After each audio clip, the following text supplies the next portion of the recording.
हरे कृष्णा, राधे राधे। आषाढ़ मास के शुक्ल पक्ष की एकादशी को देवशयनी एकादशी कहा जाता है। आज की वीडियो में हम इसकी संपूर्ण पूजा विधि के बारे में जानेंगे। तो एकादशी वाले दिन सुबह सवेरे उठ करके स्नान करके शुद्ध हो जाएं। पूजा स्थल पर या जहां भी आपको पूजा करनी है वहां पे भी साफ सफाई कर लें। एक चौकी लगाएं, चौकी के ऊपर पीले रंग का वस्त्र बिछा करके यहाँ पर तिल का आसन दे करके आप भगवान श्री विष्णु का जो भी स्वरूप आपके पास है उन्हें विराजमान करें। देखिए, आज के दिन भगवान श्री विष्णु अपना जो सृष्टि का संचालन का जो भार है वो भगवान भोले शंकर को सौंप करके 4 महीने की योग निद्रा में चले जाते हैं। तो आज के दिन भगवान भोलेनाथ का भी हमें पूजन करना है। तो आप उनकी फोटो, प्रतिमा, मूर्ति रख सकते हैं। शिवलिंग का भी आप अभिषेक कर सकते हैं। साथ में आप चाहें तो कलश की स्थापना कर लें या एक कलश आप जल का भर के पूजा में रख लें। उसके बाद में हम धूप दीप जहाँ पर जला लेंगे। दिया आप तिल के तेल का या देसी घी का जला सकते हैं। तो देवशयनी एकादशी पर हमारे देव सो जाते हैं। हमारे जितने भी मांगलिक कार्य हैं, शुभ कार्य हैं, वो सब बंद हो जाते हैं। जो कि जब देव उठते हैं, देव उठनी एकादशी को, उससे ही वो शुरू होते हैं। तो धूप दीप जलाने के बाद में हम ऐसे हाथ में तिल और फूल लेकर के अपने व्रत पूजन का संकल्प लेते हैं। भगवान श्री विष्णु से प्रार्थना करते हैं इस प्रकार से। और देखिए, एकादशी की पूजा में तिल का प्रयोग किया जाता है, चावलों का प्रयोग नहीं किया जाता है।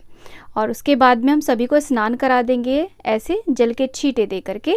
आप चाहें तो प्रॉपर स्नान भी करा सकते हैं। यदि आपकी प्रतिमाएं हैं, मूर्तियां हैं, धातु की हैं, तो उन्हें पंचामृत आदि से स्नान कराएं।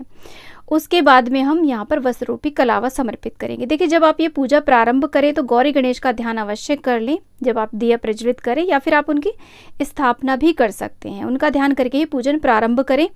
उसके बाद में हम यहाँ पर सबसे पहले देखिए दिए को तिलक करेंगे, अग्निदेव का पूजन कर लेंगे और जो हमने कलश जल का भर के रखा है उसके ऊपर चंदन से स्वास्तिक बना देंगे। उसके बाद में हम चंदन से भगवान भोलेनाथ को, भगवान श्री विष्णु को, माता महालक्ष्मी को ऐसे तिलक करेंगे। यहाँ पर ब्रह्मा विष्णु महेश तीनों हमारे फोटो में दिए गए हैं, सभी को हम ऐसे चंदन से तिलक कर लेंगे। आप खुद को भी पूजा में टीका अवश्य कर लें। उसके बाद में सभी को हम तिल अर्पित करेंगे।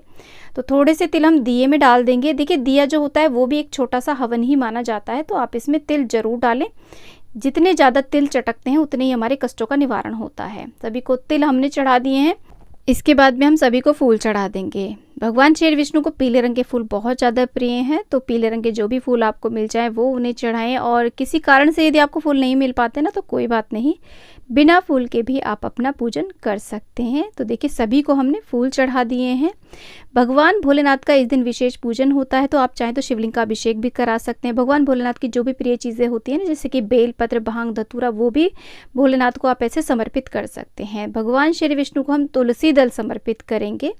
और तुलसी हमें एक दिन पहले ही तोड़ लेनी होती है। एकादशी वाले दिन हम तुलसी को स्पर्श नहीं करते हैं, तो पहले ही आप तोड़ लीजिएगा। देखिए, एकादशी के दिन हमें मुख्य रूप से फलाहारी भोग लगाना चाहिए। तो आज के दिन किशमिश का, मुनक्के का भोग लगाना बहुत ही विशेष माना जाता है। किशमिश को दाक भी बोला जाता है। दाक से कार्य की सिद्धि होती है, तो आप इसे जरूर समर्पित करें। उसी के साथ में कोई भी आप ऋतु फल जो भी आपके पास हो उसका भोग आप लगा सकते हैं। फिर एक जल का लोटा ऐसे हम भर के रखते हैं चौकी के ऊपर, और हाथ में कुछ तिल और फूल लेकर के यहाँ पर देवशयनी एकादशी की कथा सुनी जाती है। अगर आपके पास कथा की पुस्तक है तो वहां से पढ़ लीजिएगा, नहीं है तो आप ये कथा हमारे चैनल से भी सुन सकते हैं।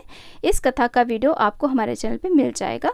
जब हमारी कथा पूरी हो जाएगी तो जो जल का लोटा हमने भर के रखा है ना, उसके अंदर आप ऐसे फूल और तिल डाल दें। बाकी तिल को आप चौकी के ऊपर छोड़ सकते हैं। उसके बाद में ऐसे हम आरती कर देंगे। आरती आप जो दिया आपने पूजा में जलाया उससे भी कर सकते हैं, या फिर अलग से कपूर जला के भी आप आरती कर सकते हैं। गौरी गणेश का ध्यान आप पूजा में अवश्य कर लें। सभी की हम आरती कर देंगे। आरती करने के बाद में हम पूजा में रही कमियों के लिए क्षमा याचना कर लेंगे और अपनी मनोकामना की पूर्ति के लिए ऐसे प्रार्थना कर लेंगे। और कुछ ना कुछ अपनी सामर्थ्य के अनुसार यहाँ पर आप दक्षिणा जरूर समर्पित करें, जितनी भी सामर्थ्य हो। ऐसे हमारी पूजा संपूर्ण हो जाएगी। पूजा के बाद में जो जल का लोटा है ये हम सूर्य को अर्घ्य दे देंगे। और ये जो कलश हमने जल का भर के रखा है ना, इसे भर के ऐसे ही रखे रहने देंगे। और जो फल हमने चढ़ाए हैं भोग के रूप में, उन्हें आप सभी में प्रसाद के रूप में बांट देंगे। शाम के समय में भी हम आप पे धूप दीप आरती करेंगे और साथ में भोग लगाएंगे। जो भी फलाहारी भोजन आप अपने लिए बनाएंगे उसका भोग लगाने के बाद ही आप भोजन ग्रहण करें। दिन भर में जैसा भी आपने संकल्प लिया हो वैसा व्रत करें। इस तरह से एकादशी का व्रत और पूजन करने के बाद में अगले दिन यानी कि द्वादशी के दिन एकादशी के व्रत का पारण किया जाता है। देवशयनी एकादशी बहुत ही महत्वपूर्ण एकादशी होती है। इस दिन से ही चातुर्मास का भी प्रारंभ हो जाता है।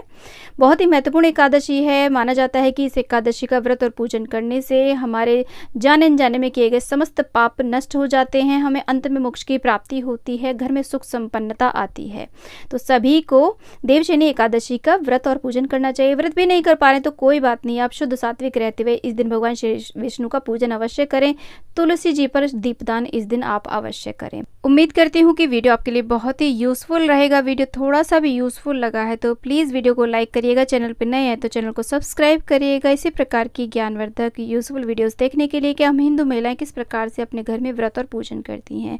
वीडियो को ज़्यादा ज़्यादा शेयर करिएगा और कमेंट बॉक्स में विष्णु भगवान की जय आप अवश्य लिखिएगा। आप सभी को देवशयनी एकादशी की बहुत बहुत शुभकामनाएं। जय विष्णु भगवान।